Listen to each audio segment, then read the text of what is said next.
Náš výlet do letoviska Torre la Mata sme z apartmány Španielsko plánovali dlhší čas.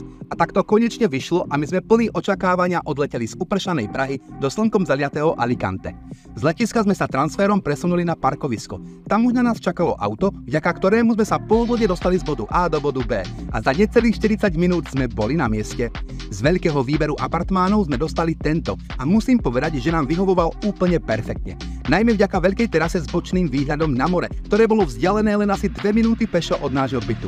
Priatelia, nič nepokazí dovolenku viac ako malá úzka pláž, kde vás namiesto piesku čakajú šutre. Ale La Mata, to je niečo iné, jemný piesok, pláže široké ako Václavák, voda nádherne čistá a nechýba ani dlhá promenáda, kde sa dobre napijete a najete. Napríklad vo Valdés sme trávili naše rána, kde sme si pochutnávali na tostáde, rozpečenej bagete s rôznymi prísadami. Určite stojí za zmienku aj La Flores Playa, kde je vždy skvelá atmosféra a kde si môžete dať klasickú paeju, ktorú tu miluje úplne každý. Alebo ochutnať morské plody, po ktorých ste celú zimu túžili. Ale my kuchtíci sa každú stredu vyberieme na trhy, kde si nakúpime a všetky tie dobroty pripravíme sami, pretože variť z tak krásnych surovín je proste božské.